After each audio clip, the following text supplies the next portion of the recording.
Una de las situaciones especiales que queremos nosotros ahorita venir a comentarles es acerca de lo que es la parte de la oncología pediátrica y en especial hablar del padecimiento oncológico más frecuente en nuestros niños, que es la leucemia. Hablar de leucemia significa una gran cantidad de situaciones especiales que en algún momento dado por el mismo diagnóstico comprometen la vida de nuestros niños. La situación también actual es de que la medicina, la morbimortalidad, todo va cambiando conforme van pasando los años. En este momento prácticamente lo que es el cáncer ya está siendo la primera o segunda causa de mortalidad de nuestra edad pediátrica. Por lo tanto, nuestros médicos de las nuevas generaciones, o que se están preparando ahorita en este momento, deben de ser profesionistas de la salud con todos los conocimientos para abordar a estos pacientes. Si en algún momento dado a nosotros, durante nuestra formación, se nos enseñó cómo tratar aquellas complicaciones de las diarreas y de las neumonías, que eran las causas principales de mortalidad de nuestra edad pediátrica, en este momento ya está cambiando, ¿sí? La razón por la cual nosotros comentamos, junto con el doctor López Castellanos, nuestro intensivista pediatra del Hospital Pediátrico Moctezuma, quisimos traer este caso porque la situación es que nos enfrentamos ante un paciente con una leucemia, ¿sí? Ya sabemos, ok, nuestra niña tuvo leucemia, pero ¿qué fue lo que sucedió? ¿Qué fue a lo que nos tuvimos que enfrentar? ¿Y qué es lo que nosotros como médicos debemos de saber abordar? Vamos a comentar este caso de nuestro paciente, una pacientita femenino, ¿sí? 6 años, 3 meses de edad, nació en Acatlán, Puebla, lugar de residencia de Iztapalapa, Distrito Federal, con fecha de nacimiento del 5 de enero del 2007, escolaridad 3er año de preescolar, católica. Nuestra niña ingresó un 4 de abril del 2013 y se egresó el 16 de mayo del 2013. Prácticamente durante todo este tiempo nuestra niña estuvo hospitalizada ahí con nosotros y el motivo de su egreso pues fue la defunción. Dentro de los antecedentes heredofamiliares, pues nada, alguna situación relevante, mamá aparentemente sana, el papá sano, edad de 29 y 33 años respectivamente. Como parte de lo que es la ocupación, el papá es pintor, ¿sí? Se dedica a trabajos de pintura en casas, ¿sí? Hermanos aparentemente sanos, sin ningún problema. Tenemos, bueno, dentro de sus personales no patológicos, nada relevante, aparentemente todo sin ningún factor importante en relación a lo que es el padecimiento que ya veremos posteriormente, ¿sí? Dentro de sus antecedentes personales patológicos, hospitalización por 7 días al año de edad por una neumonía, varicela a los 4 años sin complicaciones y el resto de los antecedentes negados, ¿sí? Dentro de los antecedentes perinatales también aparentemente nada sin relevancia en relación a lo que es su padecimiento o parte importante en relación a lo que es el estado de salud de nuestra niña. Ahora vamos a ver en relación al padecimiento actual, ¿sí? Dentro de lo que es el padecimiento actual de nuestra niña se menciona que 7 días a su ingreso con nosotros, ¿sí? En la fecha señalada de ingreso, su única manifestación aparentemente era la presencia de una tos productiva en cantidad escasa, odinofagia a líquidos y sólidos, eventos de fiebre de 38 grados en forma aislada, no había ningún predominio de horario. En ese momento acude con un médico particular, quien indica obviamente como un tratamiento considerando una infección de vías aéreas superiores a base de trimetoprim, ¿sí? Quise mencionarles las dosis porque yo creo que es algo que nos debe de interesar, ¿no? Cuando alguno de nosotros estamos abordando a un paciente, ¿sí? En relación a su tratamiento inicial con trimetoprim, 5 mililitros vía oral cada 8 horas, amicacina 100 miligramos intramuscular cada 24 horas, donde se aplicaron dos dosis únicamente, loratadina 5 mililitros cada 12 horas. Obviamente no hay mejoría, a toda la sintomatología previa se agrega equimosis en diversas partes del cuerpo, había de predominio en cara, cuello, además de epistaxis moderada, por lo cual acude nuevamente con médico particular. Obviamente se agrega el tratamiento previo, vitamina K, hierro, 5 mililitros cada 24 horas. El problema es de que nuestra niña continúa con incremento en las lesiones de equimosis y ya además petequias en miembros inferiores. Acude nuevamente con facultativo, quien agrega al tratamiento ceftriaxona, 500 miligramos intramuscular cada 24 horas por 2 días al momento del tratamiento. No existe mejoría, hay una presencia de exacerbación desde el punto de vista de las lesiones hemorrágicas, pero ya existe un ataque al estado general, astenia, dinamia, palidez de tegumentos, aumento de volumen en la parte de lo que es la cara lateral de cuello, ¿sí? Acude a su centro de salud y obviamente ahí en su centro de salud pues ya es enviada a un hospital pediátrico, al Hospital Pediátrico de Iztapalapa, donde finalmente se toman un estudio de laboratorio, una biometría hemática y es enviada a nuestro Hospital Pediátrico Moctezuma. Aquí una de las cosas que quiero aclarar es, esta es la historia de muchos de nuestros niños que llegan con nosotros, ¿sí? Niños que llegan a tener 1 semana, 2 semanas de evolución, 3 semanas de evolución. Vean en algún momento dado la importancia, ¿sí?, de cuántos médicos, ¿sí?, o en cuántos momentos esta niña fue revisada por facultativos, ¿sí? Y aún así, después del tercer, cuarto, habiendo sido vista 3, 4 veces por alguno de los médicos, es que llega finalmente a un hospital para su abordaje desde el punto de vista de complementación diagnóstica. Les quiero poner esto porque precisamente es a lo que nos enfrentamos habitualmente, ¿sí? La gran mayoría de nuestros niños que llega con nosotros ha tenido antecedentes de haber sido visto 3, 4 veces por diferentes médicos hasta que finalmente llega con nosotros. Dentro de lo que es la exploración física, bueno, pues yo creo que aquí nada más quiero hacer un poquito en cuestión desde el punto de vista de somatometría. Vean los signos vitales, ¿sí? Acuérdense que tiene 6 años, ¿sí? Peso 2800, talla 1.16, frecuencia cardíaca de 122, frecuencia respiratoria de 32 por minuto, una TA de 119.88, con una PAM de 60 y temperatura de 37 grados centígrados. Este es el momento de ingresar ahí con nosotros en el Hospital Moctezuma. Dentro de la exploración física, bueno, pues sí tiene su palidez, ¿sí?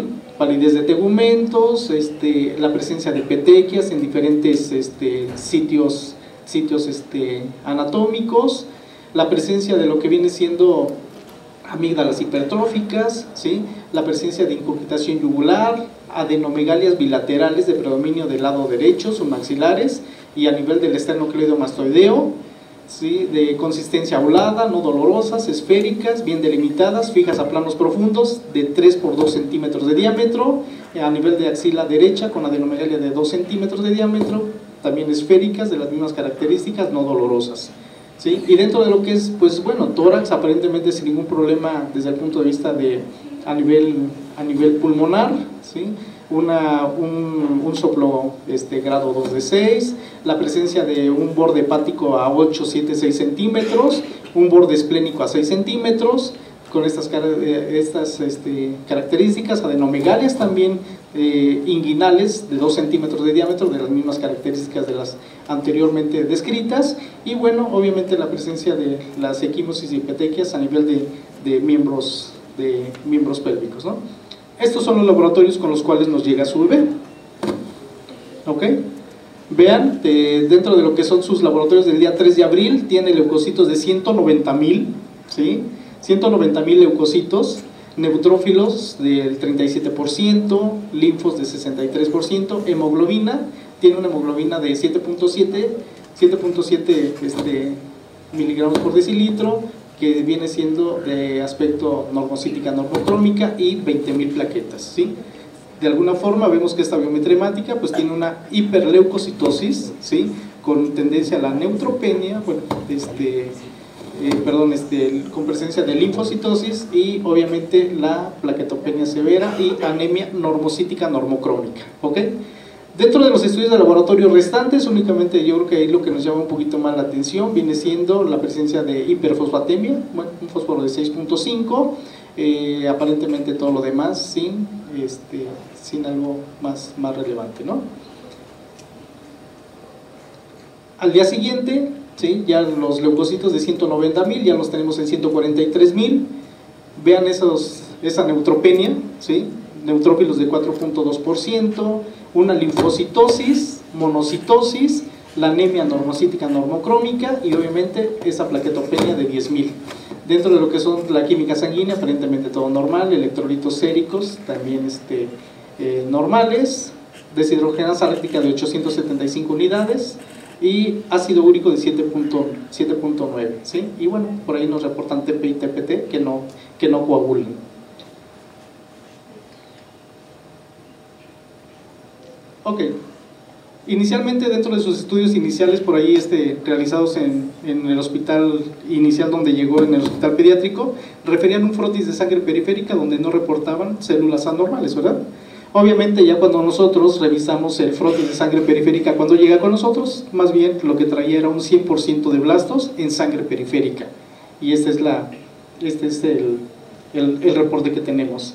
Obviamente ante esto y ante todas las condiciones, pues obviamente su niña es candidata para un aspirado de médula ósea, ¿verdad? Dentro de lo que es el aspirado de médula ósea, una de las cosas que encontramos es la celularidad aumentada. Vean cómo está completamente todo, la celularidad, todas las células moraditas que vemos aquí, no es otra cosa más que los blastos que están todos ahí conglomerados a nivel de médula ósea, ¿sí? Obviamente no son células normales, el 100% de todas estas células son linfoblastos, ¿sí? De tipo L1. Hay una depresión completa de la serie eritroide y mieloide. Bueno, aquí la parte importante es la siguiente. ¿Qué es lo que pasa con nuestra niña? Ya le hicimos el diagnóstico de leucemia, ¿sí? Como parte del abordaje de nuestra paciente, obviamente viene esa primera parte de abordaje. ¿Qué le tenemos que hacer a nuestro niño? Que te llega con 190.000 leucocitos, ¿sí? Que te llega con una anemia normocítica normocrómica y que te llega con una plaquetopenia. Obviamente, desde el punto de vista para nosotros de abordaje, una de las cosas que iniciamos se inicia la hiperhidratación con soluciones alcalinizantes y obviamente se inicia la primera parte del tratamiento para una leucemia, que se llama periodo de ventana. Y el periodo de ventana es una prueba terapéutica ante el esteroide como parte de ver cómo nos va a responder, cómo vamos qué tanta cantidad de celularidad o blastos vamos a poder destruir con el puro esteroide. Entonces esta es la parte inicial ante lo cual nos enfrentamos de mencionar que existe o damos esta prueba terapéutica, periodo de ventana a través de puro esteroide. Esa es la razón por la cual cuando ustedes confunden una leucemia con algún otro padecimiento y donde ustedes indican esteroide, realmente lo que están haciendo es que una vez iniciando el esteroide, ustedes lo que van a hacer es remitir esa médula ósea. Por lo tanto, muchas veces cuando llegan con nosotros porque fue confundida como una trombocitopenia inmune primaria, pues resulta que ya no era una púrpura, ¿no? Sino que ya esta leucemia quedó opacada por el uso de esteroide y por lo tanto, para poder hacer el diagnóstico tenemos que esperar a que su niño vuelva a tener una recaída para poder documentar en algún momento dado la leucemia, ¿sí? Obviamente vemos que su bebé, si ustedes recuerdan, había ingresado un 3 de abril, ¿qué es lo que sucede el día 4 de abril? A las 23 horas, ¿sí? Nuestra niña se le indica transfundirle 2 unidades de concentrados plaquetarios y obviamente únicamente se le transfunde 200 mililitros de concentrado eritrocitario, el cual se tiene que suspender porque su niña presenta tos persistente, aleteo nasal, escalofríos. Ante esta situación y ante la situación de aumento de datos de dificultad respiratoria, su niña obviamente pasa a la unidad de terapia intensiva.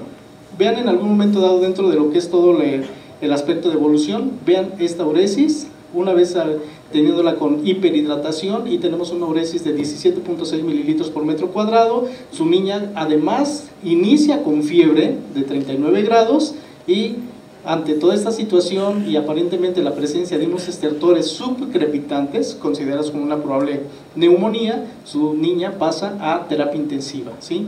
Aquí en terapia intensiva obviamente ya se había iniciado el esteroide, se inician de doble antibiótico, ceftazidima y amikacina, y su niña únicamente permanece del día 5 de abril hasta el 8 de abril, que es egresada por mejoría. En ese momento su niña no ameritó absolutamente nada de ventilador mecánico, la evolución aparentemente fue sin grandes problemas, ¿sí?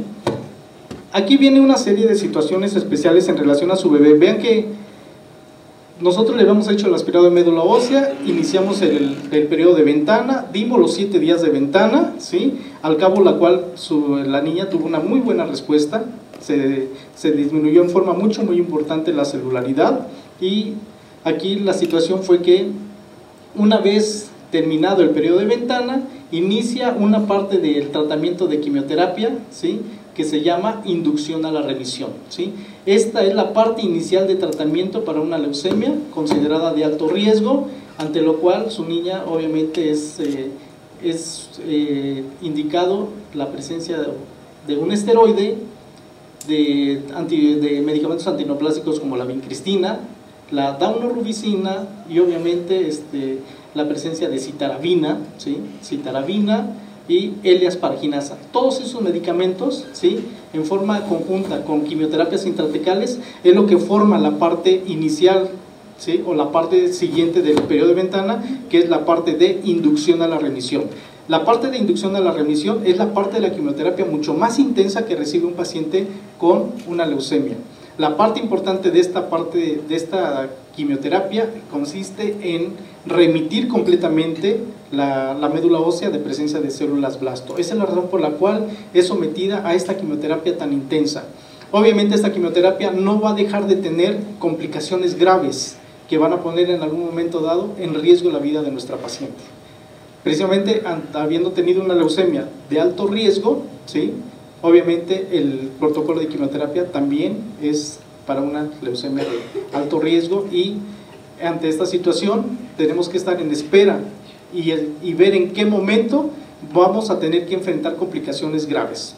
Se menciona que dentro de lo que es la quimioterapia, ¿sí? La quimioterapia no es gran problema aplicarla. El problema de la quimioterapia es esperar las complicaciones que vamos a tener. Existe algo que se llama nadir de quimioterapia, y el nadir de quimioterapia no es otra cosa más que la expresión máxima de los efectos secundarios de la quimioterapia, que se presenta entre los 7 a los 14 días después de haber iniciado la quimioterapia, ¿ok? Ese es el tiempo en el cual nuestra niña obviamente va a estar ante la mayor situación de riesgos por la aplasia medular que va a ocasionar la quimioterapia. Y obviamente no solamente la aplasia medular, sino toda la serie de complicaciones que nos va a presentar, ¿sí? Secundarias a los propios efectos de la quimioterapia, ¿sí? No se les olvide dentro de los medicamentos que estamos utilizando: vincristina, daunorubicina, citarabina y L-asparginasa, porque cada uno de estos medicamentos van a ser parte importante de las complicaciones propias de las que va a presentar nuestro paciente. Obviamente, ya después de que vean en qué momento nosotros habíamos iniciado la quimioterapia, ¿sí? 12 de abril habíamos iniciado nuestra inducción a la remisión. 17 de abril, vean cómo todas las adenomegalias que habíamos repetido de 3 por 2 centímetros, aquellas de 2 centímetros, vean hasta qué punto llegaron prácticamente nuestras adenomegalias a disminuir con el inicio del periodo de ventana y de la inducción a la remisión. Esas adenomegalias prácticamente disminuyeron en forma muy importante, en más de un prácticamente 60% de las dimensiones que tenían. Vean, si iniciamos el 12 de abril, dijimos que el nadir lo íbamos a presentar 7 a 14 días después, ¿verdad? Vean cómo en algún momento dado, a partir del 21 de abril, nuestra niña empieza ya con algunas complicaciones propias de esta quimioterapia. Para este momento, nuestra niña prácticamente ya estaba en una aplasia medular muy importante. Si la había recibido con 190,000 leucocitos, para este momento, su niña ya prácticamente tenía 1,100 leucocitos. Obviamente con neutrófilos de 0, la hemoglobina se había estado conservando por las hemotransfusiones, y obviamente las plaquetas también, con persistencia de plaquetopenia como parte del efecto secundario de la quimioterapia, hasta de entre 10 a 20,000 plaquetas que presentó esta niña.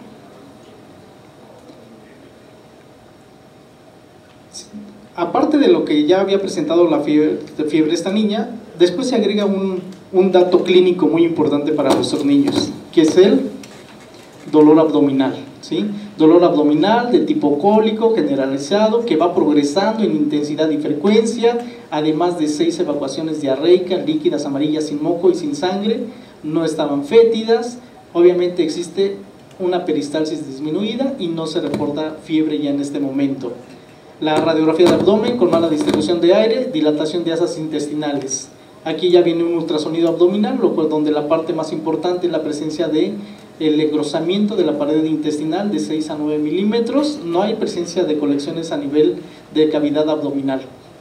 Para este momento, ya con esa sintomatología, su niña se indica ayuno, se indican soluciones parenterales nuevamente, el esquema de ceftazidima amicacina, se agrega metronidazol, posteriormente vancomicina por el efecto, por la evolución tórpida que presenta su niña, obviamente aparte ameritando para tratar de controlar ese dolor, analgésicos a veces de ketorolaco y nalbufina.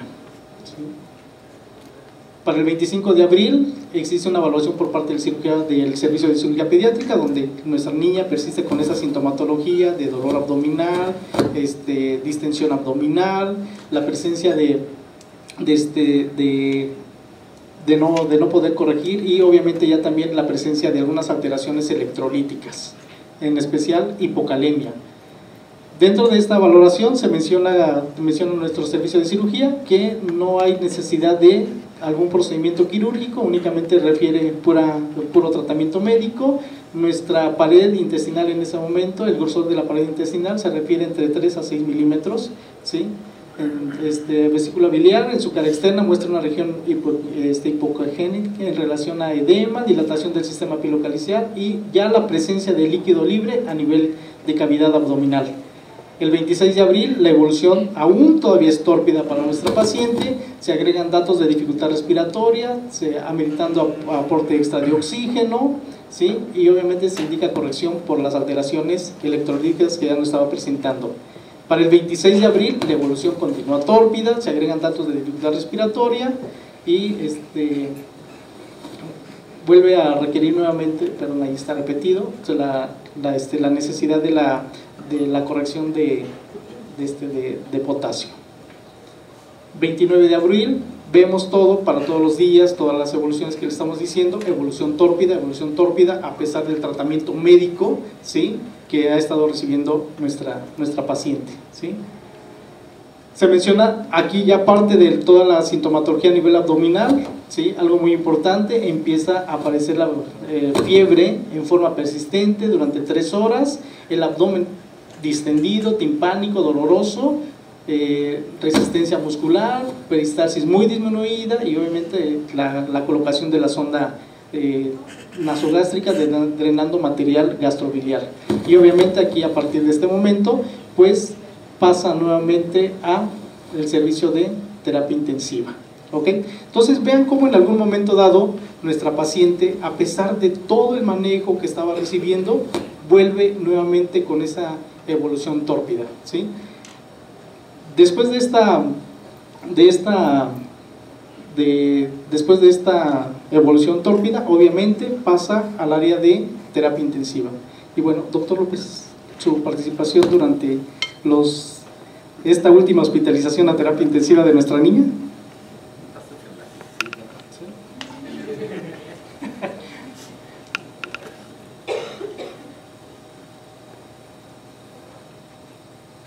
Antes de empezar, resumiendo, ¿aumentó la pared abdominal de las asas? ¿La pared de las asas?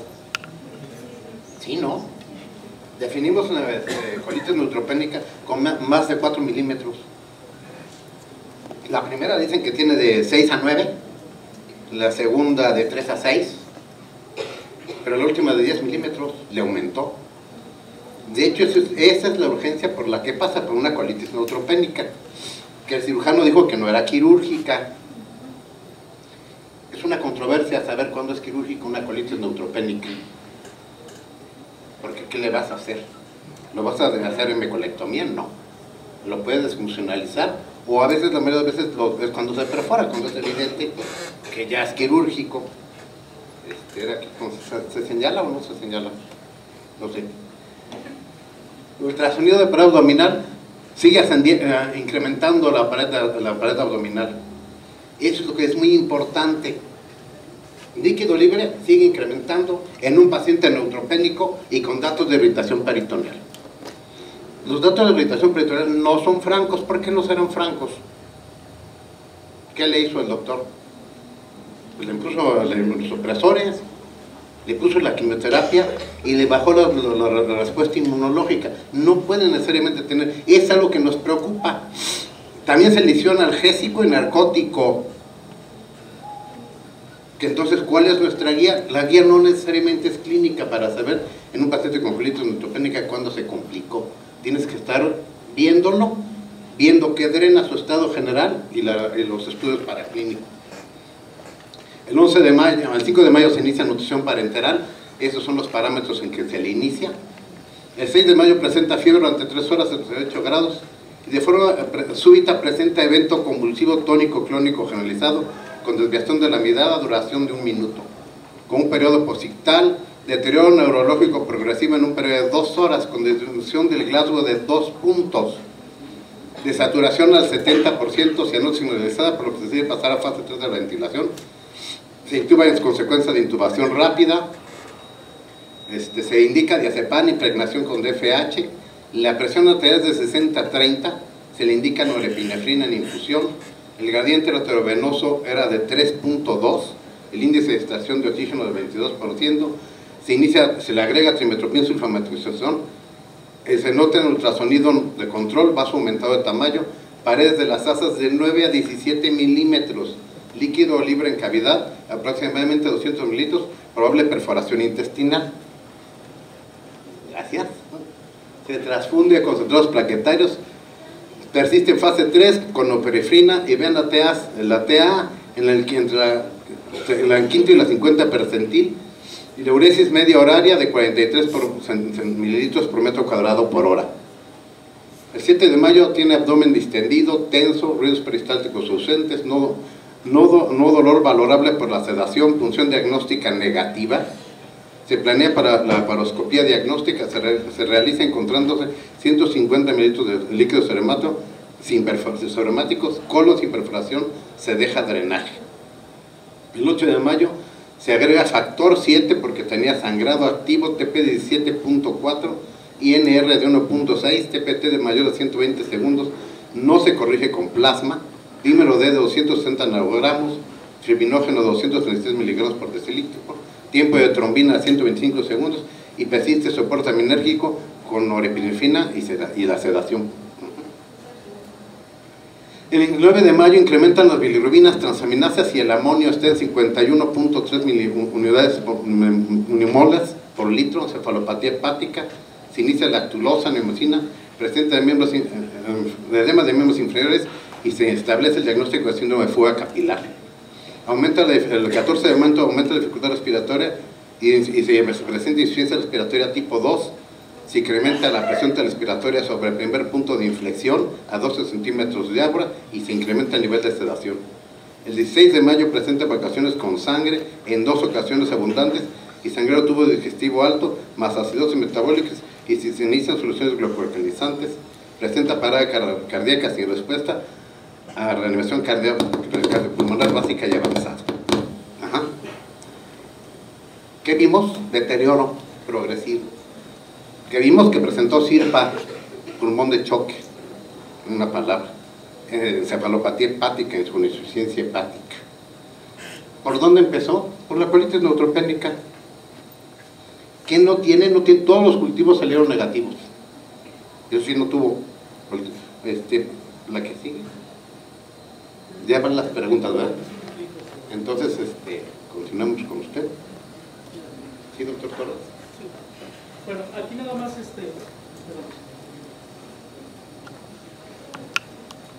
aquí más que nada la situación es de que de alguna forma cuando le estamos dando los datos cronológicos de lo que sucede un día, otro día y otro día y otro día, y ven que en algún momento dado casi se están imaginando nuestro aspecto general de nuestro paciente, ¿verdad? ¿Sí? Se están imaginando cómo iba ese deterioro a pesar de todo el manejo, quiero decirles, oportuno, ¿sí? A pesar del manejo oportuno, ¿sí? E ideal que ameritaba nuestra paciente, la evolución fue muy tórpida. Y la parte situacional aquí, la parte importante en relación a a esta parte es, ok, perfecto, sí, tiene leucemia, pero ustedes como médicos en algún momento dado saben que nos vamos a enfrentar a una gran situación. Siempre que llega un paciente con factores que consideramos que van a ser de una morbimortalidad muy importante para nuestro paciente, por lo general siempre trabajamos en forma conjunta. Esta niña con 190,000 leucocitos, el doctor López ya estaba enterado de que había llegado esa paciente, tan así que prácticamente en las primeras horas amerita de un ingreso a terapia intensiva. ¿Qué creen que haya haber sucedido durante ese primer ingreso a terapia intensiva? Nuestra niña llega con una hiperleucocitosis, ¿sí? Durante la guardia, ¿sí? Obviamente nuestros médicos adscritos, nuestros médicos residentes, dijimos que trae una anemia